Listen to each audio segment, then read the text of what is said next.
लोकसेवा पब्लिकेशनमध्ये सर्व विद्यार्थ्यांचं स्वागत आहे। मी अप्पा हातनुरे। विद्यार्थी मित्रांनो, मागं आपण न्यू स्टुडंट आणि ओल्ड स्टुडंटसाठी जो स्ट्रॅटेजी लेक्चर घेतलं आहे, त्यानंतर आता मी प्रथमतः तुम्हाला म्हणजे प्रत्येक विषयाचे हळूहळू म्हणजे आज आपण कंबाईनमधील इकॉनॉमिक्स प्रीसाठी नेमका 15 पैकी याचे 15 जे क्वेश्चन येतात, 15 पैकी 15 क्वेश्चन कसे मिळवायचे यासाठी आज आपण हा लेक्चर घेत आहोत। तर मित्रांनो लक्षात घ्या की ज्या विद्यार्थ्यांना म्हणजे इकॉनॉमिक्स असेल किंवा हिस्ट्री असेल म्हणजे कंबाईनची जी बॅच लावायची असेल म्हणजे पूर्वची, मी प्रथमतः तुम्हाला सांगू इच्छितो की आपण एक लोकसेवा अकॅडमी असं एक ॲप डेव्हलप केलेलं आहे। तर हे ॲप प्ले स्टोअरवरून तुम्ही डाउनलोड करू शकता। तर ज्या विद्यार्थ्यांना म्हणजे जे सिरियस विद्यार्थी आहेत की ज्यांना बाबा खरंच करायचं आहे आणि अभ्यास करायचा आहे, अशा विद्यार्थ्यांसाठी हा लोकसेवा पब्लिकेशनचं ॲप आणि माझी शिकवणी ज्या विद्यार्थ्यांना खरंच आवडली असेल, या विद्यार्थ्यांनी लोकसेवा पब्लिकेशनचं ॲप डाउनलोड करून ठेवा। आता सध्या त्या ॲपमध्ये कसल्याही प्रकारचं काही नाही। तर 5 ऑगस्टपासून म्हणजे एक 60 दिवसाची 5 ऑगस्ट किंवा 1 ऑगस्टपासून आपली बॅच सुरू होईल आणि त्याच्या अगोदर तुम्हाला डेमो लेक्चर्स त्यावर हे होतील। म्हणजे 25च्या समोर 26पासून ते 30पर्यंत तुम्हाला त्याच्यावर डेमो लेक्चर्स येतील आणि डेमो लेक्चर्सच्या आधारे प्रत्येक विषयाचे म्हणजे पहिला लेक्चर असेल की नेमकी बॅच कशा पद्धतीनं असेल याच्यासाठी एक डेमो लेक्चर असेल आणि त्यानंतर प्रत्येक विषयाचा एक डेमो काय घेणार आहे असा एक डेमो लेक्चर असेल आणि एक ॲक्च्युअल टॉपिकवर एक लेक्चर असेल प्रत्येक विषयाचा। असे 10 ते 12 लेक्चर्स फ्रीमध्ये असतील। ते बघून ज्या विद्यार्थ्यांना वाटलं की खरंच हा म्हणजे कोर्स घ्यावा तर त्या विद्यार्थ्यांनी घेऊ शकतात। बंधनकारक काहीच नाही। तरी ज्या विद्यार्थ्यांना लावायचं नाही म्हणजे अप्पा हातनुरे सर यूट्यूबवर येणारच नाहीत असं नाही, तर जे विद्यार्थी लावणार नाहीत त्या विद्यार्थ्यांसाठी अप्पा हातनुरे यूट्यूबवर कंटिन्युअसली येतील। असलं कशाही प्रकारचं यूट्यूबवर बंधन नाही।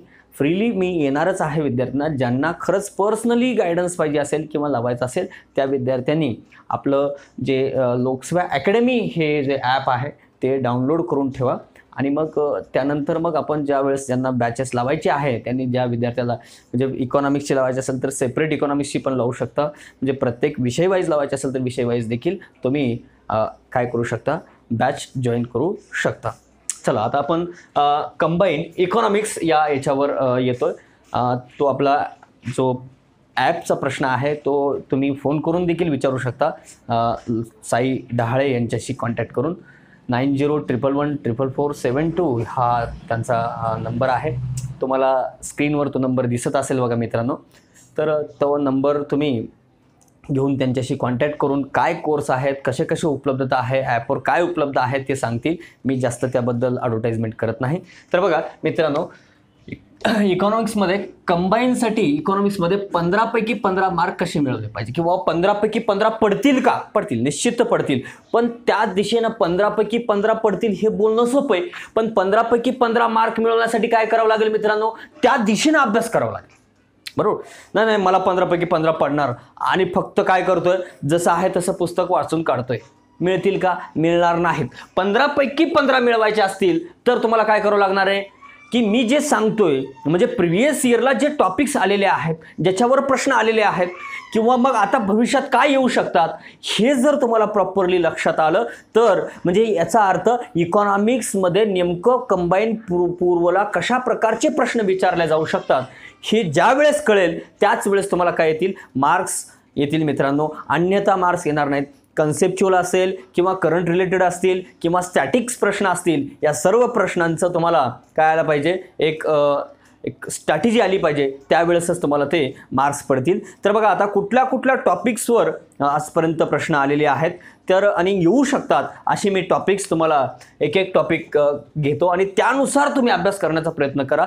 मी काय पूर्ण टॉपिक्स इकॉनॉमिक्स एका 40 मिनिटात शिकू शकणार नाही मित्रांनो, पण एवढं तरी करू शकतो की तुम्ही अभ्यासाचा तुमचा जो वेळ आहे आणि जो तुमचा एक 80 दिवस असतील 82 दिवस असतील, तुम्ही अभ्यास इकॉनॉमिक्सचा नेमकं कसा केला पाहिजे याच्यासाठी मी दिशा सोडून देऊ शकतो आणि दिशा दिलो तर त्या दिशेनुसार तुम्ही अभ्यास करू शकता। आणि ज्या विद्यार्थ्यांना खूप अडचण येत असेल की अभ्यासाबद्दल की बाबा अरे इकॉनॉमिक्सचा सर मला समजतच नाही, तुम्ही सांगता अभ्यास करायला पण समजत नाही, तर तुम्ही माझ्याशी कॉन्टॅक्ट करू शकता। बघा मित्रांनो आता पहिला टॉपिक आहे भारतीय अर्थव्यवस्था. पहिला टॉपिक आहे भारतीय अर्थव्यवस्था. आता भारतीय अर्थव्यवस्थेमध्ये आजपर्यंत प्रश्न काय विचारलेले आहेत? भारतीय अर्थव्यवस्था म्हणजे काय? म्हणजे भारतीय अर्थव्यवस्थेमध्ये सर्व गोष्टी इन्क्लूड होतात, पण भारतीय अर्थव्यवस्था म्हणजे काय की त्यामध्ये काय काय येतंय की बघा, आता भारतीय अर्थव्यवस्थेमध्ये जनरली क्षेत्रीय कल विचारला जातो. म्हणजे काय की 1900 बघा, आता भारतीय अर्थव्यवस्थेची वैशिष्ट्य असतील, वैशिष्ट्यावरही प्रश्न येतात. मग काय जनरली 90% प्रश्न याच्यावर काय येतात? भारतीय अर्थव्यवस्थेचा वृद्धी दर असेल किंवा मग काय की भारतीय अर्थव्यवस्थेचं क्षेत्रीय कल असेल. म्हणजे काय बघा, आता की आपली कुठलीही अर्थव्यवस्था असेल तर दोन दृष्टिकोनातून, म्हणजे जीडीपी जो आहे आपला, जीडीपी मध्ये आपल्या क्षेत्रांचं प्रमाण कसं आहे, कृषी क्षेत्राचं प्रमाण कसं आहे, उद्योग क्षेत्राचं प्रमाण कसं आहे, सेवा क्षेत्राचं प्रमाण कसं आहे, हे बघा. आता पहिला पॉईंट काय येतो याच्यामध्ये? जीडीपी मधील प्रमाण आणि दुसरा रोजगारामधील प्रमाण. यानुसार अभ्यास करा. म्हणजे मी जे सांगतोय, मी काय तुम्हाला शिकवत नाही, सांगतोय. आता जीडीपी मध्ये प्रमाण आणि रोजगारामध्ये प्रमाण. मग कधीची आकडेवारी बघायची आहे? 1950 आणि 51 मध्ये. 1950 आणि 51 मध्ये कृषी क्षेत्रामध्ये जीडीपीचं प्रमाण काय आहे, उद्योग क्षेत्राचं जीडीपी मध्ये प्रमाण काय आहे, म्हणजे कृषी असेल, उद्योग असेल आणि सेवा क्षेत्र असेल. म्हणजे 50 आणि 51 मध्ये, म्हणजे जेव्हा अर्थव्यवस्था सुरुवात झालेली आहे भारतीय अर्थव्यवस्थेची, त्यावेळेस कृषी क्षेत्राचा, उद्योग क्षेत्राचा, सेवा क्षेत्राचा जीडीपी मधील प्रमाण किती आहे? कुठल्याही अर्थव्यवस्थेचं काय करतात? जीडीपी मध्ये प्रमाण आणि त्यांचं काम करणारी जी रोजगार जे आहे, म्हणजे किती टक्के लोकांना कृषीमध्ये रोजगार मिळतो, उद्योग क्षेत्रामध्ये रोजगार मिळतो आणि सेवा क्षेत्रामध्ये रोजगार मिळतो, हा बघणं अत्यंत गरजेचं आहे. याच्यावरच प्रश्न होतो बघा. यावर्षी कंबाईन 19ला काय प्रश्न होता की कृषी क्षेत्राचं जे 50-51 पासून काय होतंय 13-14 पर्यंत काय कृषी क्षेत्राचं प्रमाण घटत आहे, वाढत आहे, स्थिर आहे, तटस्थ आहे, असा वाटतं. म्हणजे काय कमी होत आहे. आपण बघतोय कृषी क्षेत्राचं जीडीपी मधले प्रमाण असेल किंवा मग रोजगारामधलं प्रमाण असेल, कमी होत आहे. तर बघा, आता 50-51ला मग याच्यानंतर काय करायचं की 1991चं बघायचं, 90-91. ओके का? तर त्यावेळेस आर्थिक वर्ष सुरू झालेले आहे, आर्थिक सुधारणा सुरू झालेल्या आहेत. तर आर्थिक सुधारणाच्या वर्षी देखील कृषी, उद्योग, सेवा क्षेत्राचं प्रमाण जीडीपी मधलं प्रमाण असेल किंवा रोजगारामधलं प्रमाण असेल. मग रोजगारामधलं प्रमाण बघताना रोजगारामध्ये जनरली काय करायचं? 2001चा असेल, 2011 असेल आणि 1991 असेल. या जनगणनेनुसार रोजगारामध्ये यांचं प्रमाण किती आहे कृषीमध्ये. मग कृषी मजूरदारांचं प्रमाण किती आहे याच्यावरही प्रश्न आलेला आहे. किंवा मग उद्योग क्षेत्र असेल, उद्योग क्षेत्रामध्ये 2001 मध्ये किती आहे रोजगार, 2011च्या लोकसंख्येनुसार किती आहेत रोजगारांचं प्रमाण किती आहे. ओके, किती दशलक्ष रोजगार आहे आणि किती प्रमाण आहे, या दोन दृष्टिकोनातून आपल्याला बघणं गरजेचं आहे. 1991ला मग 91ला कृषी जीडीपी मध्ये प्रमाण कृषीचं किती आहे, उद्योगाचं किती आहे, सेवा क्षेत्राचं किती आहे. आणि आता सध्याची आकडेवारी 13-14, 15-16, 16-17. का? तर आपला जो जीडीपी जो आहे, आता आपण बेस इयर चेंज झाल्याच्या अगोदर 4-5च्या बेस इयरनुसार बघायचं असेल तर आपण काय करतो 15-16 पर्यंत बघतो. आणि त्यानंतरचं जे आहे 11-12च्या बेस इयरनुसार, म्हणजे 17-18 असेल, 18-19 असेल, याचं आकडेवारी सध्या जीडीपी मध्ये कृषी, उद्योग, सेवा क्षेत्राचं प्रमाण काय आहे हे बघणं अत्यंत गरजेचं आहे. आणि आता 17-18 हे बेस इयर गृहीत धरण्याचं म्हणजे चालू आहे, अजून पकडलं नाही तरी पण 11-12 आता सध्या बेस इयर आहे, ते मात्र सध्या लक्षात ठेवणं गरजेचं आहे. भारतीय अर्थव्यवस्थेमध्ये हा पहिला पॉईंट महत्त्वाचा आहे बघा. काय? क्षेत्रीय कल, म्हणजे जीडीपी मधलं प्रमाण असेल, रोजगारामधले प्रमाण असेल. मग हे जोड्याजुळवामध्ये विचारतील यांचं प्रमाण देऊन, किंवा मग कृषी क्षेत्राचे सध्या प्रमाण कमी होत आहे किंवा रोजगारामधलं प्रमाण वाढत आहे. मग 1991च्या आर्थिक सुधारणानंतर नेमकं रोजगारांचं कसं होतंय, प्रमाण कमी होतंय का वाढत आहे, असंही विचारू शकतात. म्हणजे कशाही पद्धतीने या पॉईंट्सवर मात्र फिरून प्रश्न विचारला जातो. मग त्यातल्या त्यात पुन्हा अजून काय प्रश्न विचारतात, म्हणजे कृषी क्षेत्र असेल किंवा उद्योग क्षेत्र असेल, सेवा क्षेत्र असेल, मग कृषी क्षेत्रामध्ये कुठल्या कुठल्या गोष्टीचा इन्क्लूड होतो, कृषी क्षेत्रामध्ये कुठल्या कुठल्या पॉईंट्स येतात. तर कृषी क्षेत्रामध्ये काय काय येतंय, खाणकाम असेल किंवा वने असतील, मग असे जे कृषी क्षेत्र असेल, मग याच्यामध्ये येणाऱ्या प्रमाणांचं असेल, वनांचं प्रमाण किती आहे, वनांचं म्हणजे कृषी क्षेत्रामध्ये, कृषी क्षेत्राचं जर उत्पादन समजा आपण पकडू किती टक्के आहे, सध्या 13.9% आहे समजा. ओके, मग 13.9% आहे किंवा 17% आहे, इन द सेन्स असं पकडू आपण 4-5 नुसार. आणि आता किती 11-12च्या बेस इयरनुसार. मग आता 13.9 पैकी वनांचं प्रमाण किती आहे बरोबर, वनांचा असेल, मत्स्य व्यवसाय असेल. मग आता अजून एक प्रश्न विचारला होता की मत्स्य व्यवसाय म्हणजे मत्स्य व्यवसायाला गती न मिळण्याचं भारतामध्ये कारण काय आहे. म्हणजे वाहतूक किंवा साधनांचं प्रमाण असेल किंवा मत्स्य या व्यवसायाला म्हणजे मत्स्याची मागणी असेल भारतामध्ये कमी आहे, असे बरेच कारणं मत्स्य व्यवसायाचे असतील. किंवा मग उद्योग क्षेत्र असेल, मग उद्योग क्षेत्राच्या वाढीचा दर का कमी आहे, कारण बचतीचा दर कमी आहे, गुंतवणुकीचा दर कमी आहे. आणि कन्सेप्ट देखील विचारतात कसे बघा, आता बचत दर असेल, गुंतवणूक दर असेल, याच्यावरही प्रश्न विचारतात.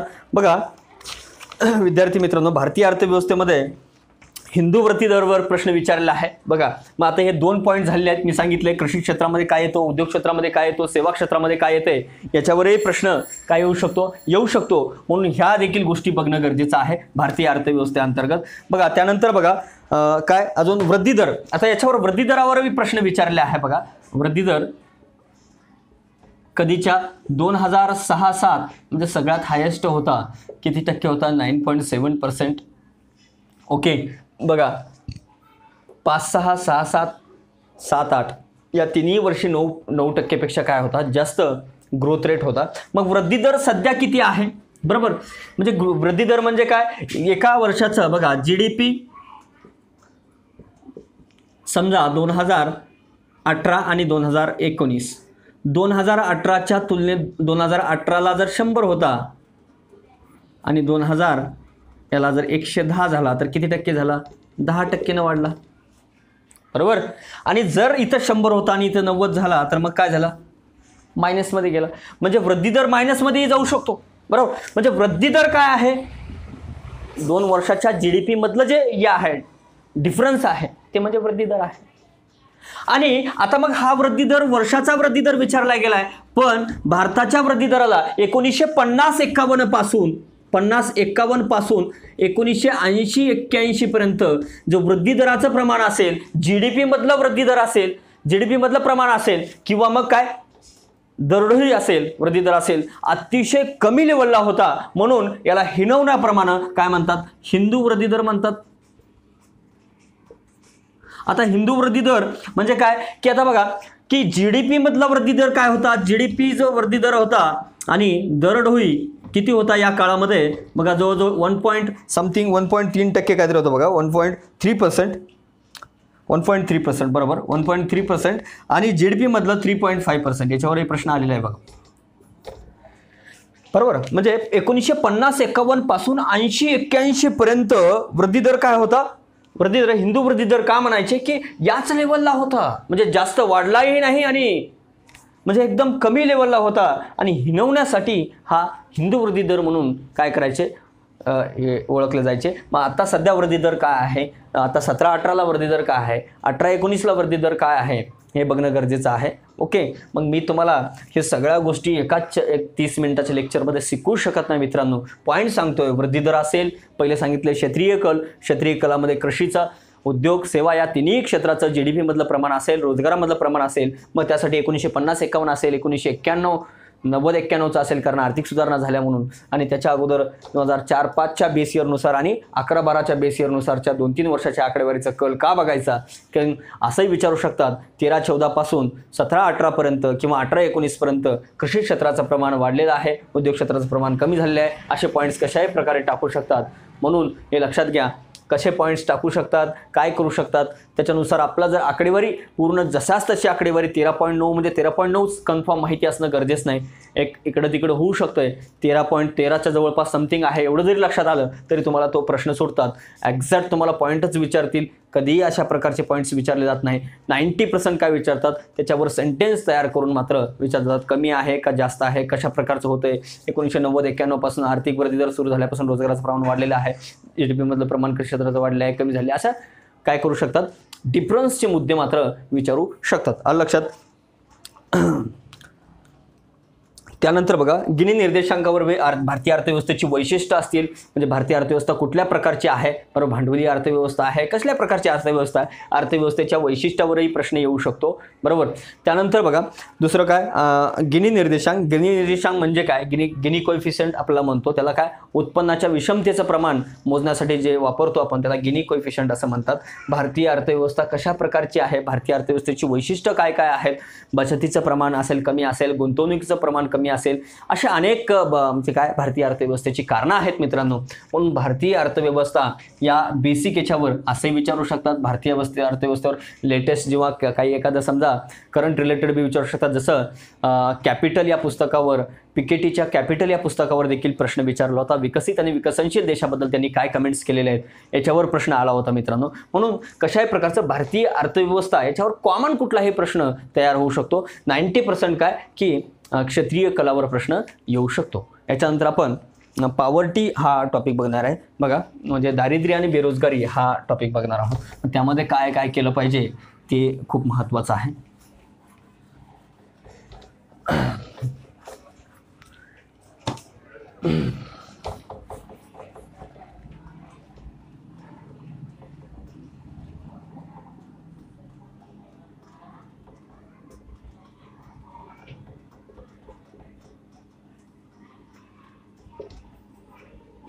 दारिद्र्य व बेरोजगारी. आता दारिद्र्य आणि बेरोजगारीमध्ये काय येते? दारिद्र्य जर आता दारिद्र्याचा अभ्यास करताना, पॉवर्टीचा अभ्यास करताना काय केलं पाहिजे, किंवा बेरोजगारीचा अभ्यास करताना काय केलं पाहिजे? बेरोजगारी म्हणजे काय, याच्यामध्ये जास्त पॉईंट्सचा अभ्यास करण्याची गरज नाही प्रिला. तर बेरोजगारीमध्ये काय की बेरोजगारी मोजण्याचं कार्य कोण करतंय? NSSO. मग NSSO बेरोजगारी मोजण्यासाठी काय वापरते का? काय वापरते? UPSS असं असेल, CDS असेल आणि CWS असेल. ओके, म्हणजे काय UPS usual principal subsidiary status असेल किंवा CWS असेल, करंट विकली स्टेटस असेल, आणि CDS असेल, करंट डेली स्टेटस असेल. मग आता याच्या कन्सेप्ट काय आहेत? बरोबर, 365 म्हणजे 365 दिवस किंवा 180 दिवसापेक्षा अधिक दिवसामध्ये कुठलं मुख्य कार्य केलं असेल तर तो काय असेल? रोजगारी असेल. मिळालं नसेल कार्य तर काय? बेरोजगार असेल. किंवा साप्ताहिक दिवसामध्ये, मागच्या 7 दिवसामध्ये त्याला किमान 1 तास काम जर मिळालं नसेल तर तो काय असेल? करंट विकली स्टेटसच्या आधारावर बेरोजगार असेल. आणि कार्य जर मिळालं असेल तर तो काय असेल? रोजगारी असेल. करंट डेली स्टेटसमध्ये म्हणजे काय? संदर्भ कालावधीमध्ये तो काय? किमान 7 दिवस म्हणजे मागच्या 7 दिवसामध्ये किमान रोज 4 तास काम मिळणं गरजेचं आहे. आणि 4 तास काम मिळालं असतं CDS आधारावर तो काय? रोजगारी आहे, नंतर बेरोजगारी आहे असं समजलं जाते. बघा, कोण करतं हे? NSSO. NSSOच्या फेरी हा दर 5 वर्षाला NSSOच्या फेऱ्या काय होतात? जाहीर होतात. बरोबर. बघा, आता बेरोजगारीबद्दल काय सांगितलं तुम्हाला. आणि दुसरी गोष्ट, बेरोजगारीवर काय विचारू शकतात तर बेरोजगारीचे प्रकार असतील. छुपी बेरोजगारी असेल, तांत्रिक बेरोजगारी असेल, शैक्षणिक बेरोजगारी, अनेक बेरोजगारीचे प्रकार आहेत. छुपी बेरोजगारी मात्र बऱ्याच वेळेस प्रश्न विचारतात. किंवा मग संरचनात्मक बेरोजगारी असेल, याच्यावरही प्रश्न जास्तीत जास्त विचारतात. मग छुपी बेरोजगारी तुम्हाला माहिती आहे मित्रांनो. म्हणजे बेरोजगारीचे प्रकार काय? आता आपल्या बुक्समध्ये जे आहे, कंबाईनच्या बुकमध्ये मी सगळं दिलेलं आहे. पॉवर्टी असेल किंवा भारतीय अर्थव्यवस्थेसंबंधित असेल तर तुम्ही बघितलं असेल मित्रांनो. डिटेल्समध्ये सगळ्या गोष्टी मी कव्हर केलेल्या आहेत. तरी पण सांगतोय, तर बेरोजगारीची छुपी बेरोजगारी असेल. मग आता छुपी बेरोजगारी म्हणजे काय आपण बघितलं आहे. तर छुपी बेरोजगारी म्हणजे काय? समजा सांगितले बी आहे मी. समजा एक 5 एकर जमीन आहे. 5 एकर जमीनमध्ये 5 भाऊ काम करत आहेत. आणि 5 भाऊ वर्षभर काम करून म्हणजे काय? 5 एकर जमीन आहे आणि त्या 5 एकरमध्ये 5 जण काम करत आहेत. किती जण? 5 जण काम करत आहेत. आणि उत्पन्न किती निघतंय? उत्पन्न निघतंय 5 लाख रुपये. आता 5 एकर जमीनमध्येच 4 भाऊ काम करत आहेत तरी 5 लाख उत्पन्नच निघत आहे. याच 5 एकरमध्ये 3 भाऊ काम करत आहेत तरी 5 लाख उत्पन्न निघत आहे. आता याच 5 एकरमध्ये 2 भाऊ काम करत आहेत.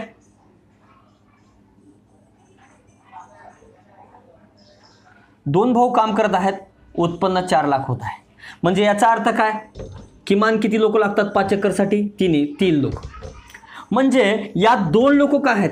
छुपी बेरोजगार आहेत. म्हणजे हे नसले तरी उत्पन्न किती मिळते? 5 लाख. छुपे बेरोजगार आहेत हे 2 व्यक्ती. म्हणजे या 5 एकरसाठी लोकांची किती गरज आहे? 3च सॉरी. ओके, म्हणजे हे छुपे बेरोजगार आहेत. हे असले का नसले काय तरी 5 लाख उत्पन्न निघतंय. पण 5च्या खाली जर गेलं, समजा आपलं कामगार जर 2 झाले तर मात्र उत्पन्न कमी होत आहे. म्हणजे मिनिमम किती लागतात? 3. म्हणजे बाकी दोघं काय झाले? छुपे बेरोजगार झाले. या बेरोजगारीचे प्रकार तुम्ही बघू शकता. शैक्षणिक बेरोजगारी, शिक्षणाची बेरोजगारी. एखादा PhD झालेला आज बघतोय आपण. शैक्षणिक बेरोजगारी म्हणजे PhD झालेला देखील पिऊनचा फॉर्म भरतोय. म्हणजे काय ती काय झाली, शैक्षणिक बेरोजगारी झाली. संरचनात्मक स्ट्रक्चरल जे हे आहेत किंवा उद्योग क्षेत्राचं विकसित राष्ट्रामुळं विकसनशील राष्ट्राचे ज्या एखाद्या मोठ्या प्रमाणात प्लांट अँड मशिनरीज निर्माण झालेल्या असतील तर, आणि जसं हस्तकामगार असतील ते जर समजा काय होतील की जर मोठ्या मशिनरी आल्या तर हस्तकामगार काय होतील, बेरोजगार होतील. त्यावेळेस स्ट्रक्चरल प्रॉब्लेम्स निर्माण होतात आणि त्यालाच आपण संरचनात्मक बेरोजगारी देखील म्हणतो. ओके, बेरोजगारीवर अशा प्रकारे प्रश्न येऊ शकतात. आता दारिद्र्यावर बघा, तर दारिद्र्यावर काय आणि बेरोजगारी दूर करण्यासाठी कुठल्या कुठल्या योजना आहेत, बरोबर. जसं मनरेगा असतील किंवा स्कीम्स, म्हणजे काय, एकतर बेरोजगारीचे प्रकार असतील किंवा NSSO जे वापरते बेरोजगारी मोजण्यासाठी, UPSS असेल, CWS असेल, CDS असेल, आणि यांची आकडेवारी सध्या 2011 मध्ये किती प्रमाण आहे आणि 2014-15 मध्ये यांचं प्रमाण काय आहे, बरोबर. तर 2001 मध्ये काय प्रमाण होतं, 2004-05 असेल, 2011-12 असतील, किंवा आता सध्याचं प्रमाण CDS आधारावर असेल किंवा CWS असेल किंवा UPSS असेल. ओके, यांचं प्रमाण याची काही गरज नाही सध्या, पण एक मला वाटते फॉरेस्टला एक प्रश्न आला होता, पण इकडे कंबाईनला जनरली विचारला गेला नाही, पण नॉर्मल एवढं विचारू शकतात कुठल्याचा वापर करतात. ओके, तर आता बघा, बेरोजगारीचं फक्त अजून तिसरी एक गोष्ट आहे, समित्या मात्र बघा, किंवा कुठल्या समित्या हा मी टॉपिक वेगळा घेणारच आहे, योजना वगैरे. तरी पण बेरोजगारी दूर करण्यासाठी कुठल्या असेल, सुवर्ण जयंती शहरी रोजगार योजना असेल, ग्रामीण योजना असेल, मनरेगा असेल, प्रधानमंत्री जनधन योजना, प्रधानमंत्री रोजगार निर्मिती योजना असेल, अशा अनेक योजना आहेत ज्या रोजगाराबद्दल, बेरोजगारी दूर करून त्याचं रोजगार निर्माण करण्याच्या अनेक योजना आहेत. त्या योजना बघणं गरजेचं आहे, समित्या वगैरे. ओके, तर बघा आता दारिद्र्य. मग आता दारिद्र्य दूर करण्यासाठी बघा, दारिद्र्यासाठी काय, प्लॅनिंग कमिशन हा नोडल एजन्सी म्हणून कार्य करत आहे. मी पूर्वी सांगितलं आहे दारिद्र्यासाठी, म्हणजे कंबाईनच्या इकॉनॉमिक्समध्ये 15 पैकी 15 कसे घेतले पाहिजे याच्या अगोदरही मी या म्हणजे व्हिडिओ तुम्हाला एक करून सांगितले मित्रांनो. तर बघा आता याच्यामध्ये काय काय बघितलं पाहिजे बघा. तर दारिद्र्यासाठी देखील आता याच्यामध्ये आपण जसं बेरोजगारीमध्ये 3 पॉईंट्स बघितले आहेत, तसंच याच्यामध्ये आता प्लॅनिंग कमिशन काय करते, नोडल एजन्सी म्हणून कार्य करते. आता सध्या कोण करते, नीती आयोग करते. तर प्लॅनिंग कमिशनचं काम आहे की नोडल एजन्सी म्हणून काम कोण करते, प्लॅनिंग कमिशन. मग प्लॅनिंग कमिशन ज्याचं काम आहे त्यांनी इस्टॅब्लिश केलेल्या काय पाहिजे, समित्या बघणं गरजेचं आहे. तर बघा आता याच्यामध्ये कुठल्या आहेत, 1962चं कार्यगट असेल, हे बघणं गरजेचं आहे. बघा, प्रत्येक कार्यगट असेल त्या कार्यगटानं ग्रामीण दारिद्र्याचं प्रमाण, शहरी दारिद्र्याचं प्रमाण किती सांगितले आहे, टोटल दारिद्र्याचं प्रमाण किती सांगितले आहे, त्यासाठी काय त्यांनी निकष वापरलेले आहेत, हे मात्र पॉईंट्स बघणं गरजेचं आहे. ओके, त्यानंतर बघा, अलग कार्यगट असेल, अलग कार्यगट किंवा धनंजय कार्यगट असेल. ओके, त्यानंतर बघा, लकडावाला आणि तेंडुलकर असेल, आणि दुसरं काय, रंगराजन असेल, आणि पनगडी असेल. याच्यानंतर आलेलं नाही बघा कुठलं. ओके, आता वेगवेगळ्या जे आहेत प्लॅनिंग कमिशननं हे झालेले आहेत, किंवा आता महत्त्वाची काय, प्लॅनिंग कमिशनच्या व्यतिरिक्त स्थापन केली असेल, PD ओझा असेल. ओके, दुसरं काय आहे, दांडेकर वर्त असेल, पीके वर्धन असेल, अशा अनेक कमिटीज आहेत. पण PD ओझा कमिटी असेल किंवा दांडेकर वर्त असेल किंवा पीके वर्धन असेल किंवा मॉन्टेसिंग अहलुवालिया असेल, अनेक आहेत, अनेक वेगवेगळ्या काय आहेत, कमिटीज आहेत. मग या कमिटीची माहिती बघणं गरजेचं आहे. जसं राज्यसेवा पूर्व 2019ला प्रश्न आला होता PD ओझा कमिटीवर, बरोबर. त्याच्या अगोदर दांडेकर वर्तला STI 2014ला प्रश्न आला होता. दांडेकर वर्त यांनी काय केलं आहे, ग्रामीण भागामधलं दारिद्र्य काय सांगितलं आहे, ग्रामीण भागामध्ये दारिद्र्य कमी आहे शहरी दारिद्र्यापेक्षा. आतापर्यंत सगळ्यांनी काय उलटं सांगितलं आहे, म्हणजे प्रत्येकाने सरळ सांगितले, याच कमिटीनं उलटं सांगितलंय बघा. ग्रामीण दारिद्र्याचं प्रमाण अधिक प्रत्येक कमिटीनं सांगितलंय, यांनी मात्र ग्रामीण दारिद्र्य कमी आणि शहरी दारिद्र्य जास्त सांगितलंय. 40% काय सांगितलंय, ग्रामीण दारिद्र्य, आणि शहरी दारिद्र्य 50% असं सांगितलंय यांनी, बरोबर.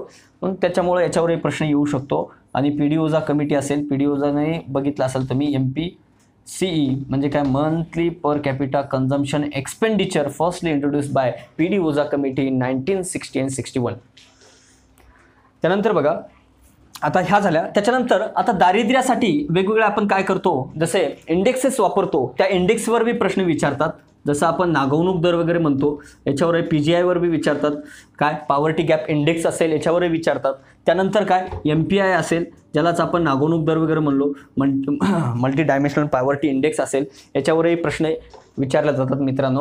ओके, आता हे झाले तुमचे इंडायसेस झाले. आणि त्यानंतर दारिद्र्याचे जे आहे, दारिद्र्याची कन्सेप्ट काय आहे, दारिद्र्य दूर करण्यासाठी म्हणजे पंचवार्षिक योजनेमध्ये, आता याच्यावर जास्त विचारलं नाही, हा पॉईंट जो आहे जास्तीत जास्त राज्यसभेला वगैरे बघितला जातो, राज्यसभा मेन्सला देखील. म्हणजे दारिद्र्य दूर करण्यासाठी प्लॅनिंग कमिशन म्हणजे पंचवार्षिक योजनेच्या माध्यमातून कशा प्रकारे प्रयत्न केले जातात, काय पंचवार्षिक योजनेच्या माध्यमातून. मग पंचवार्षिक योजनेमध्ये कुठल्या पंचवार्षिक म्हणजे दारिद्र्य दूर करण्यासाठी किती टार्गेट ठेवण्यात आलेले आहेत, त्याच्यावर प्रश्न येतात. मग दारिद्र्य दूर करणे, दारिद्र्य आणि पंचवार्षिक योजना यांचा संबंध काय आहे, याच्यावरही प्रश्न येतात मित्रांनो. त्यानंतर शेवटचा पॉईंट आहे मित्रांनो, बघा लक्षात घ्या, शेवटचा पॉईंट कुठला आहे, दारिद्र्य दूर करण्यासाठी म्हणजे पॉवर्टी दूर करण्यासाठी कुठल्या कुठल्या सरकारी प्रोजेक्ट्स असतील, सरकारी स्कीम्स असतील, कुठल्या कुठल्या राबवल्या जातात. ओके, म्हणजे सरकारी योजना असतील, म्हणजे दारिद्र्य दूर करण्यासाठी म्हणजे त्यांना एक पायाभूत सुविधा उपलब्ध करून देऊन, म्हणजे बेसिक पायाभूत सुविधा उपलब्ध करून देऊन त्यांना BPLचं APL मध्ये रूपांतरण करण्याचं कार्य या योजनेच्या माध्यमातून, जसं समजा आपण एखादा मुद्रा योजनेच्या माध्यमातून असेल, कुठल्याही योजनेच्या माध्यमातून वेगवेगळ्या कुठल्या कुटीर उद्योगाला आर्थिक सहाय्य मदत करून त्यांना काय करणे, BPL मधून APL रूपांतरण करणं, यासाठी ह्या वेगवेगळ्या स्कीम्स आहेत. म्हणजे पंचवार्षिक योजना आणि दारिद्र्य याचा काय संबंध आहे, प्लॅनिंग कमिशननं स्थापन केलेल्या कमिटीज असतील, मग या कमिटीमध्ये काय बघायचं, कमिटी कधी स्थापन झालेली आहे, त्या कमिटीचं ग्रामीण दारिद्र्य, शहरी दारिद्र्य किती आहे, टोटल दारिद्र्य किती आहे, किंवा मग त्यांनी कुठल्या कुठल्या महत्त्वाचे निकष केले, जसं तेंडुलकरचे निकष आहे शिक्षण आणि आरोग्य, याच्या आपण बघितले आहे.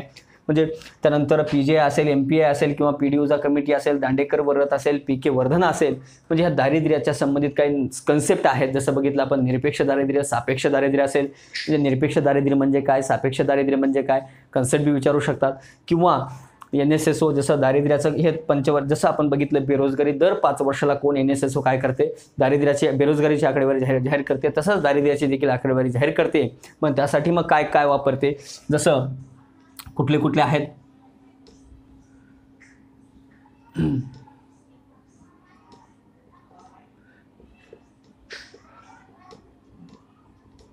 बघा URP असेल, MRP असेल, MMRP असेल, युनिफॉर्म रिकॉल पिरियड असेल, मिक्स रिकॉल पिरियड असेल, किंवा मॉडिफाईड मिक्स रिकॉल पिरियड असतील, अशा वेगवेगळ्या याच्यावर काय करतील, प्रश्न विचारू शकतात. हे NSSO वापरते. ओके, तर MRP किती 30 डेज असतील, 30 आणि 365, 7 डेज, 30 डेज आणि 365 डेज, ओनली 30 डेज, म्हणजे याच्यावरही प्रश्न येऊ शकतो मित्रांनो. मग कशा पद्धतीनं NSSOच्या कशा फेऱ्या असतात, कुठली 68वी फेरी असो किंवा 66वी फेरी असो, कुठल्या फेरीनुसार 4-5ची फेरी असो किंवा 11-12च्या फेरी असो, याच्या फेरीनुसार हे काय करतात, आकडेवारी गोळा करून आमचे काय करतात, दारिद्र्याचं प्रमाण मोजण्याचं कार्य करतात. यानंतर बघू आपण पॉवर्टी नंतर. बघा मित्रांनो, आता याच्यावर फिक्सली एक प्रश्न येतो मित्रांनो, दारिद्र्य किंवा बेरोजगारी याच्यावर एक प्रश्न येतो, भारतीय अर्थव्यवस्था याच्यावर एक प्रश्न फिक्सली येतोच. त्यानंतर आपण बघू राष्ट्रीय उत्पन्न.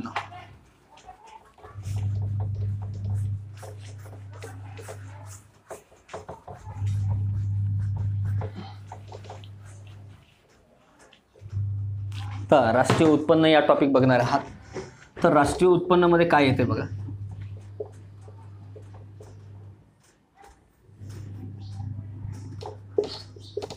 आता राष्ट्रीय उत्पन्न म्हणजे काय, की कुठल्याही देशाचं जसं घराचं उत्पन्न असते तसं देशाचं उत्पन्न असतं, बरोबर. आता राष्ट्रीय उत्पन्न मोजण्याच्या अनेक पद्धती आहेत. मग आता राष्ट्रीय उत्पन्न म्हणजे काय, जसं उत्पन्न मोजण्यासाठी आपण वेगवेगळ्या पद्धतीने मोजतो, तसं आता राष्ट्रीय उत्पन्न, आता या राष्ट्रीय उत्पन्नामध्ये काय काय बघणं गरजेचं आहे बघा. म्हणजे आपल्या परीक्षेच्या दृष्टिकोनातून राष्ट्रीय उत्पन्नामध्ये कन्सेप्ट, आता कन्सेप्टमध्ये काय येतील बघा. आता कन्सेप्टमध्ये काय, GDP असेल, GNP असेल, त्यानंतर NDP असेल किंवा NNP असेल, या कन्सेप्ट बघणं गरजेचं आहे. ओके, आता कन्सेप्टमध्ये GDP म्हणजे काय, एका वर्षात देशाच्या सीमेअंतर्गत वस्तू व सेवांची किमतींची बेरीज म्हणजे GDP होय. बघितलेलं आहे आपण. GDP असेल, GNP असेल, NDP हा डोमेस्टिक झाला, हा नॅशनल झाला. ओके, इथं सीमेचं बंधन राहणार नाही. ओके, आता बघा नॅशनल म्हणजे याच्यामध्ये काय, फक्त घसारा वजा केल्यास GNP मिळते, बघा आता इथं सॉरी NDP, GNP जागी NDP म्हणजे घसारा वजा केलेला आहे. इथं घसारा वजा केल्यास काय ते NNP मिळते. ओके, तर बघा आता ह्या कन्सेप्ट झाल्या. नंतर युनिव्हर्सल बेसिक इन्कम,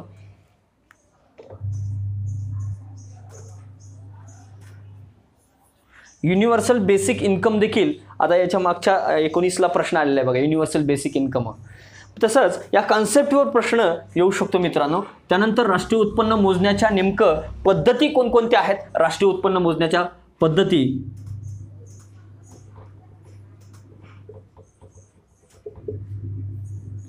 राष्ट्रीय उत्पन्न मोजण्याच्या पद्धती कोणकोणत्या आहेत, जसं उत्पादन पद्धत असेल, उत्पन्न पद्धत असेल, बरोबर. कुठल्या कुठल्या आहेत, उत्पादन पद्धत असेल, उत्पन्न पद्धत असेल, खर्च पद्धत असेल किंवा वस्तू प्रवाह पद्धत असेल. बघा राष्ट्रीय उत्पन्न कोण मोजते हो, CSO मोजते. ओके, मग CSO राष्ट्रीय उत्पन्न मोजण्यासाठी आपल्या देशात उत्पादन पद्धत आणि उत्पन्न पद्धत ह्या दोनच पद्धती वापर. याच्यावरही 2 वेळेस प्रश्न विचारले, 18ला विचारले आहे, पुन्हा 16-17ला बी विचारलेला आहे, लक्षात. मग राष्ट्रीय उत्पन्न म्हणजे उत्पन्न मोजण्याच्या पद्धती, उत्पादन पद्धत असेल, उत्पन्न पद्धत असेल, याच्याबद्दल मी डिटेल माहिती दिली आहे बघा. या सगळ्या गोष्टीबद्दल मी आपल्या कंबाईनच्या बुकमध्ये डिटेलमध्ये माहिती दिली आहे. मी काय पॉईंट्स बघायला पाहिजे ते सांगतोय, लक्षात. मी शिकवत नाही तुम्हाला, लक्षात आलं. तर कन्सेप्ट काय आहेत, ह्या कन्सेप्ट बघणं गरजेचं आहे. या कन्सेप्टवर बघा GDP वर प्रश्न आलेला आहे. त्यानंतर उत्पादन पद्धत असेल, उत्पन्न पद्धत असेल, याच्यावर प्रश्न आलेला आहे. मग उत्पादन पद्धत, उत्पन्न पद्धत याच्यावर मात्र 2 वेळेस प्रश्न आलेला आहे. त्यानंतर बघा की आता उत्पादन आणि उत्पन्न पद्धती मोजण्याचा पहिला प्रयत्न सरकारी पातळीवर आणि प्रायव्हेट पातळीवर म्हणजे खाजगी लेवलला म्हणजे मोजण्याचा प्रयत्न कोणी केलेला आहे. बघा आता खाजगी लेवलला आणि सरकारी लेवलला. आता खाजगी लेवलला म्हणजे दादाभाई नौरोजी असतील, VK राव असतील, म्हणजे वेगवेगळ्यांनी प्रयत्न केलेला आहे, त्यांचं बघणं गरजेचं आहे इथं. ओके, त्यानंतर सरकारी लेवलला कुठला आहे, राष्ट्रीय उत्पन्न समिती. राष्ट्रीय उत्पन्न समितीचा मग आता याच्यावर मात्र काय सरकारी पातळीवर प्रयत्न केल्यामुळं याच्यावर प्रश्न येतो. मग राष्ट्रीय उत्पन्न समितीनं दारिद्र्य म्हणजे काय GDP मोजण्याचा पहिला प्रयत्न राष्ट्रीय उत्पन्न समितीनं केलेला आहे. मग सरकारी पातळीवर मग राष्ट्रीय उत्पन्न समितीची स्थापना कधी झालेली आहे किंवा त्याचा अध्यक्ष कोण, सदस्य कोण, याच्यावर प्रश्न विचारतात. मग म्हणजे त्यांनी कुठल्या काय केल्यात, शिफारशी केल्या आहेत. यांनी सांगितले आहे की काय करा, CSO आणि NSSOची स्थापना करा. ओके, CSO NSSO ची स्थापना करा. मग CSO NSSO बद्दल माहिती बघणं गरजेचं आहे आपल्याला. ओके, मग काय CSO असेल, NSSO असतील, CSO NSO पहिले त्यांनी NSO सांगितलं होतं, मग त्याचं आपलं NSSO झालेलं आहे. ओके, CSO ची स्थापना असेल, NSSO ची स्थापना असेल किंवा मग यांना मदत करण्यासाठी राष्ट्रीय सांख्यिकी आयोग असेल.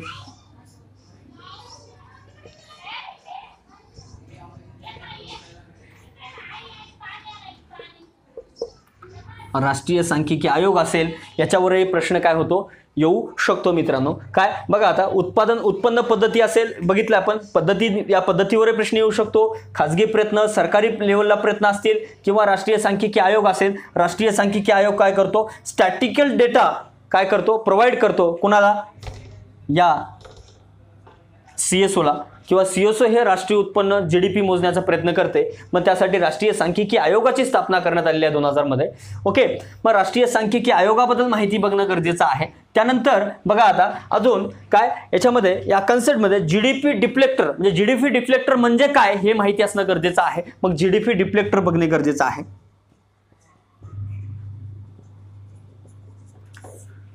ज्याला आपण काय GDP अवस्थिती म्हणतो याला. ओके, त्यानंतर बघा याच्यानंतर आता काय की सगळ्यात महत्त्वाचं काय की रिअल किंमत, आता जे आपण आधारभूत वर्ष म्हणतो. ओके, आधारभूत वर्ष, वास्तविक किंमत ज्याला आपण मोजल्या जातो. आधारभूत वर्ष खूप महत्त्वाचे आहेत. आधारभूत वर्ष, आता आधारभूत वर्ष कधीपासूनचे आहेत, 2004-5 पहिला कट आहे 1948-49 पासून ते आतापर्यंत 9 झालेले आहेत. 9 आता 17-18 स्वीकारतील. ओके, तर बघा, तर आधारभूत वर्ष म्हणजे याच्यावरही प्रश्न आलेले आहेत. आधारभूत वर्ष कोण जाहीर करतो, CSO. मग कुठले आधारभूत वर्ष आहेत, आधारभूत वर्ष कोणतं आधारभूत वर्ष काय केलं जाते, जाहीर केलं जाते, जे किमतीच्या दृष्टिकोनातून काय असते, सामान्य वर्ष असते, असा वर्ष आधारभूत वर्ष म्हणून आपण जनरली स्वीकारतो. आधारभूत वर्ष म्हणजे काय, मग आधारभूत वर्षाला बघा आता आपण GDP डिफ्लेक्टर कसं काढतो की मार्केट प्राइस म्हणजे मार्केट प्राइस आणि आधारभूत वर्षाची प्राइस त्या वस्तूची. समजा एखाद्या पेनची किंमत काय आहे 10 रुपये आहे. कधी 2004-05 मध्ये समजा 2011-12 मध्ये या पेनची किंमत किती आहे 10 रुपये आहे. म्हणजे याचा काय आहे आधारभूत वर्षानुसार तिचे 10 रुपये प्राइस आहे. आणि जर समजा आता 2018-19 मध्ये चालू किमतीनुसार या पेनची किंमत म्हणजे ही झाली वास्तविक किंमत आणि याची किंमत असेल समजा किती 9 रुपये किंवा 11 रुपये असेल तर म्हणजे याचा अर्थ काय झाला जीडीपी डिप्लेक्टर काय येईल. जीडीपी डिप्लेक्टर हे सांगेल तुम्हाला की जर समजा या दोन्हीचा भागाकार केलात तर काय येईल की जीडीपी डिप्लेक्टर काय येईल तुम्हाला 1 पेक्षा कमी येईल. म्हणजे जर समजा 1 पेक्षा कमी आल्यास काय समजायचं की चालू किमती हा क्या आहेत वास्तविक किमतीपेक्षा अधिक आहेत. म्हणजे त्याचे कन्सेप्ट झाले. आधारभूत वर्ष बघणं गरजेचं आहे. याच्यानंतर याचा शेवटचा पॉईंट बघा मित्रांनो काय जीडीपी म्हणजे कुठल्या देशाचा जीडीपी किती आहे. बरोबर म्हणजे समजा सगळ्यात जास्त जीडीपी कुठल्या देशाचा आहे अमेरिकेचा आहे का चायनाचा आहे कुठल्या देशाचा जीडीपी जास्त आहे. बरोबर मग आता देशाचा कुठल्या देशाचा जीडीपी अधिक आहे आणि कुठल्या राज्याचा जीडीपी अधिक आहे. मग हा पहिला पॉईंट झाला. दुसरा पॉईंट येईल वृद्धी दर. आता जीडीपी वृद्धी दर सर्वाधिक कुठला आहे देश असेल आणि राज्य असेल. मग हा वर्ल्ड ट्रेड ऑर्गनायझेशन यांचा काय अहवाल असेल त्याच्यानुसार असेल किंवा IMFच्या रिपोर्टनुसार असेल. मग हा देशाचा किंवा राज्याचा असेल. वृद्धी दर असेल देशाचा आणि राज्याचा. हा राज्याचा बघताना आपण CSOचं बघतो याच्यानुसार काय आहे जीडीपी मध्ये हा जीडीपी वृद्धी दर असेल किंवा देशाचा एकूण जीडीपी असेल. या गोष्टी एवढ्या गोष्टी बघणं आपल्याला गरजेचं आहे. ओके राष्ट्रीय उत्पन्नामध्ये बघा आता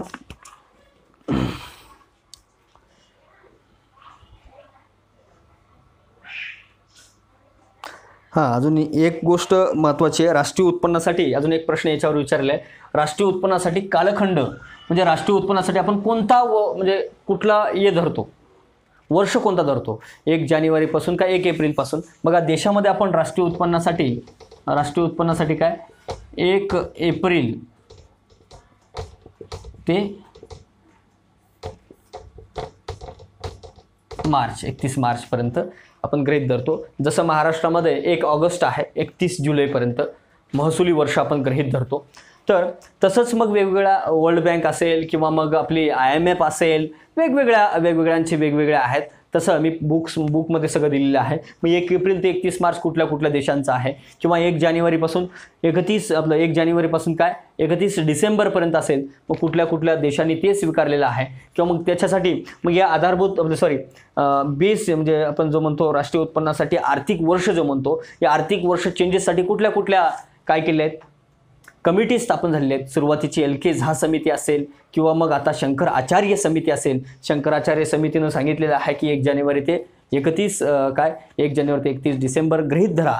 कशासाठी त्यांनी का सांगितले असं किंवा पूर्वी जे आहे त्याच्यामध्ये मान्सूनचा वगैरे परिणाम असेल जसं LK झा समितीनं पूर्वी सांगितलं होतं तसंच त्यांनी देखील सांगितलं आहे. मग चेंजेस करून काय फायदा होत नसेल तर करू नका असंही सांगितलं त्यांनी.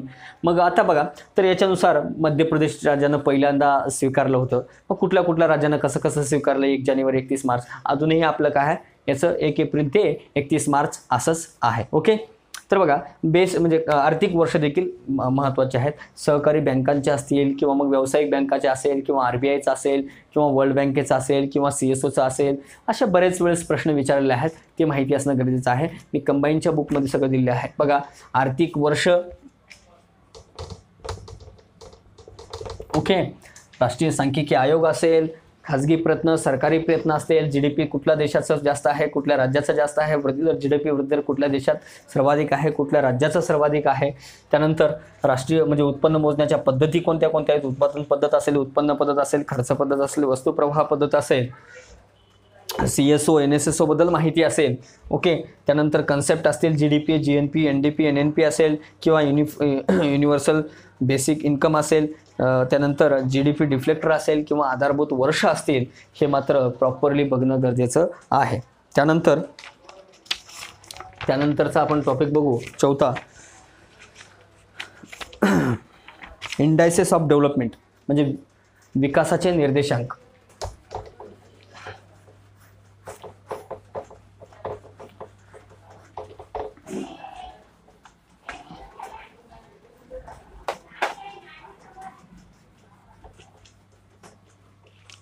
विकासाचे निर्देशांक. बघा आता चौथा पॉईंट जो आहे तो काय, विकासाचे निर्देशांक. याच्यावर फिक्सली एक प्रश्न असतो. जसं आपण आता राष्ट्रीय उत्पन्न बघितलंय, राष्ट्रीय उत्पन्नावर एक प्रश्न असतो. आता विकासाचे निर्देशांक, विकासाच्या निर्देशांकामध्ये काय येतंय, विकासाच्या निर्देशांकामध्ये जसं आपण बघतोय सामाजिक निर्देशांक आणि शैक्षणिक निर्देशांक. काय, सामाजिक निर्देशांक आणि शैक्षणिक निर्देशांक, त्याला आपण आर्थिक निर्देशांक देखील म्हणतो.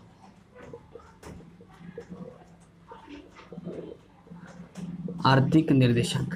आता सामाजिक निर्देशांकामध्ये सामाजिक बाजू येतील, आर्थिक निर्देशांकामध्ये आर्थिक वृद्धी दर उत्पन्न वगैरे असतील, सामाजिक निर्देशांमध्ये आपण शिक्षण असेल, आरोग्य असेल, या गोष्टींचा समावेश होतो. मग आता या सर्व निर्देशांकाचा अंतिम एम काय आहे, म्हणजे विकासाच्या निर्देशांकाचं अंतिम ध्येय काय आहे, तर विकासाच्या निर्देशांकाचं अंतिम ध्येय मानवी प्रगती आहे. काय आहे, मानवाची प्रगती. आता मानवाचा विकास, मानवाची प्रगती, मानवाचा काय विकास म्हणजे मानव विकास, म्हणजे मानवाची प्रगती हा विकासाच्या निर्देशांकाचा अंतिम ध्येय आहे. म्हणजे मानवी प्रगतीसाठी UNDP युनिव्हर्सल काय national development, united nations development programme, UNDP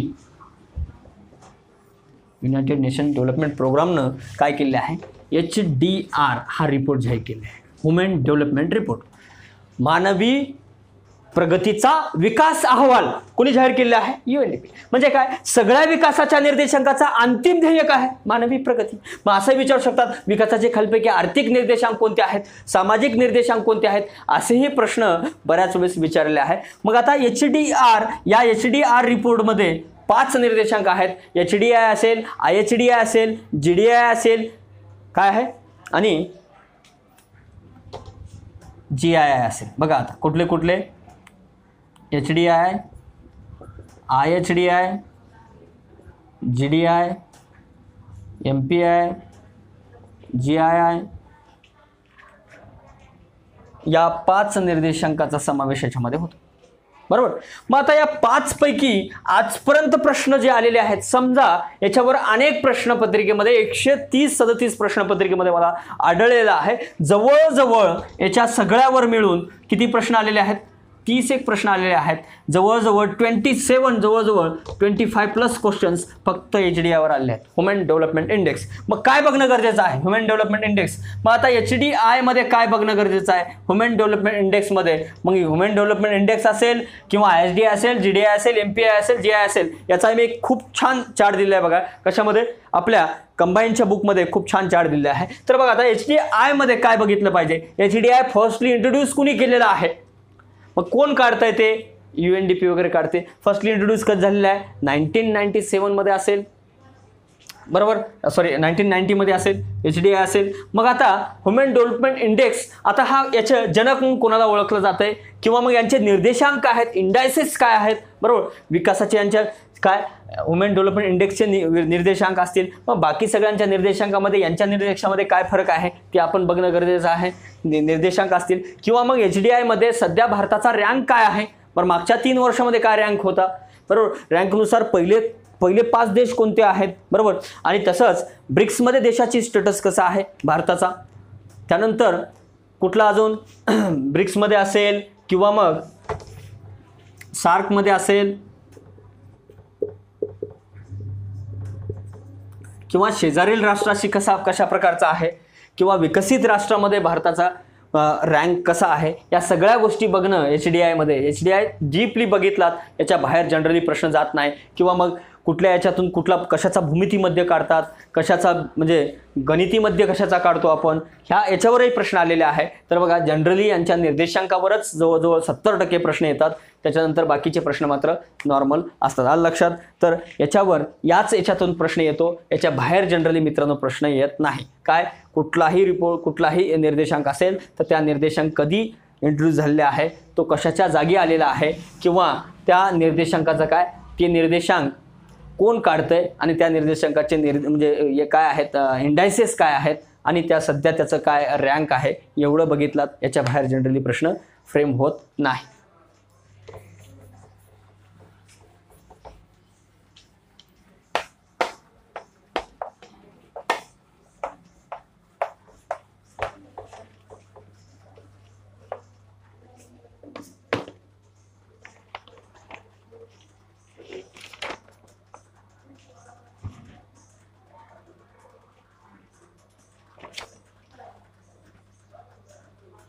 आता बघा, 5वा टॉपिक आपला आहे तो धोरण असतील, कार्यक्रम असतील किंवा योजना असतील. बघा आता जनरली योजना हा याच्यासाठी टॉपिक आहे. बघा नवीन ज्या आर्थिक याच्यामध्ये आहेत जे आपण जो इकॉनॉमिक्स बघतो, तर इकॉनॉमिक्सला करंट रिलेटेड या स्कीम्स विचारल्या जातात. मग कुठल्या स्कीम जनरली विचारतात, तर आर्थिक ज्या आहेत, आर्थिक ज्या बेसवर आधारित आहेत, ज्याला आपण म्हणतो काय म्हणतो, तर स्त्री सक्षमीकरणाच्या योजना असतील, स्त्री सक्षमीकरणाच्या असतील, आर्थिक म्हणजे इन्क्लुजन, समायोजना संबंधित ज्याला आपण म्हणतो आर्थिक समायोजन. आर्थिक समायोजन, समायोजनासाठी कुठल्या, प्रधानमंत्री जनधन योजना असेल, आता इथं बघितल्यास स्वयंसहायता गट असेल, ओके, स्त्री सक्षमीकरणाच्या जसं जननी सुरक्षा योजना असेल किंवा माझी कन्या भाग्यश्री योजना असेल, बरोबर. त्यानंतर रोजगाराच्या योजना असतील. ह्या योजना बघणं गरजेचं आहे. याच्यावर 2 प्रश्न फिक्सली येतातच, 1 किंवा 2 प्रश्न मित्रांनो फिक्सली येतात. मग रोजगाराच्या कुठल्या आहेत, मनरेगा असेल, सुवर्ण जयंती शहरी असेल, ग्रामीण रोजगार योजना असेल. आता त्यांचं इन्क्लुडेशन झालं आहे तरी देखील ते विचारतात, जोड्याजोड्यामध्ये विचारू शकतात, त्यांचा एम काय आहे असाही प्रश्न विचारू शकतात. कशाही पद्धतीनं प्रश्न येऊ शकतो. याच्यामध्ये बघा आर्थिकमध्ये समायोजनामध्ये काय विचारतात, मुद्रा योजना असेल, त्यानंतर प्रधानमंत्री जनधन योजना असेल. आता मी सगळ्या योजना लिहित बसत नाही मित्रांनो. बघा सगळ्या याच्यामध्ये स्त्री सक्षम जननी सुरक्षा योजना असेल, गेल्या वेळेसच 19ला प्रश्न आलेला आहे बघा. मनरेगा असेल,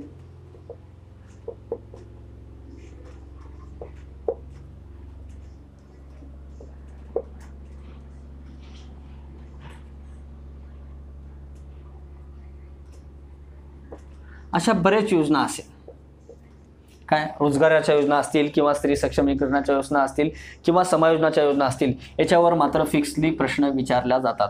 आता कार्यक्रम असेल किंवा धोरण असेल किंवा समित्या असतील, तर समित्या नवीन ज्या समित्या असतात त्या समित्यावर एखादा प्रश्न येऊ शकतो. 90% इकॉनॉमिक्समध्ये जनरली प्रश्न नरसिंहम समिती असेल किंवा मग विजय केळकर कार्यगट असेल, अशा नॉर्मली यांच्यावर मात्र जास्त फोकसली प्रश्न येतात मित्रांनो. त्यानंतर कार्यक्रम असेल, जे कार्यक्रम कुठलाही नवीन एखादा प्रोजेक्ट असेल जसं लीड बँक वगैरे बँकिंग रिलेटेड, मात्र याच्यावर सरकारी कार्यक्रम असतील, सरकारचे कुठले वेब असतील किंवा कुठल्या सरकारचा एखादा टेक्नॉलॉजीचा वापर केला असेल तर त्या रिलेटेड मात्र एखादा प्रश्न इकॉनॉमिक्सला इथं विचारला जातो. लक्षात मित्रांनो. तर आता व्हिडिओ 1 मध्ये आपण इकॉनॉमिक्सच्या या 5 टॉपिक्सवर बघितले आहे. ते बाकीचे जे टॉपिक्स आहेत आपण व्हिडिओ 2 मध्ये बघणार आहोत मित्रांनो. तर लक्षात घ्या, तर या सगळ्या गोष्टी जर एकाच व्हिडिओमध्ये होणार नाहीत, त्यामुळं मी तर या व्हिडिओमध्ये एका व्हिडिओमध्ये तुमचे हे 5 टॉपिक्स घेतलेले आहेत. उरलेले जे 6-7 टॉपिक आहेत ते आपण दुसऱ्या याच्यामध्ये, जो महत्त्वाचा टॉपिक दुसऱ्या याच्यामध्ये व्हिडिओमध्ये राहिला आहे मित्रांनो, दुसरा व्हिडिओ मिस करू नका. त्याच्यामध्ये पब्लिक फायनान्स, सार्वजनिक वित्त असेल, कर संरचना असतील किंवा आर्थिक सुधारणा असतील, परकीय व्यापार असेल, ह्या महत्त्वाचे अजून पॉईंट्स राहिलेले आहेत, टॉपिक्स राहिलेले आहेत, ते आपण दुसऱ्या व्हिडिओमध्ये घेणार आहोत. दुसऱ्या व्हिडिओमध्ये नाही झाला तरी तिसरा व्हिडिओ अजून तयार करण्याचा प्रयत्न करू, पण आपण वर पळण्याचा प्रयत्न निश्चित करणार नाही मित्रांनो. त्यामुळं कॉन्सन्ट्रेशननं ह्या गोष्टी सगळ्या मी जे सांगतोय ते प्रॉपरली करा. 15 पैकी 15 येणं एवढं सोपं नसतंय मित्रांनो. म्हणूनच तुम्हाला ह्या सगळ्या बारकाव्या गोष्टी सांगून थोडा वेळ लागला तर हरकत नाही, म्हणून मी तुम्हाला वेळ देतोय, लक्षात घ्या. म्हणून माझ्या वेळेपेक्षा आता तुमचा वेळ महत्त्वाचा आहे, म्हणून ज्या गोष्टी मी सांगतोय त्या गोष्टी थोडंसं फोकसली करा. निश्चितच तुम्हाला याच्यामध्ये यश मिळेल मित्रांनो. जो आपला मी तुम्हाला सांगितलं आहे आपल्या लोकसेवा अकॅडमी, याचा प्ले स्टोअरवरनं ॲप मॅक्झिमम विद्यार्थ्यांना डाउनलोड करा. लवकरच त्याच्यावर तुम्हाला जे स्ट्रॅटेजी वगैरे जे लेक्चर असतील ते लवकरच तुम्हाला उपलब्ध होतील. धन्यवाद मित्रांनो.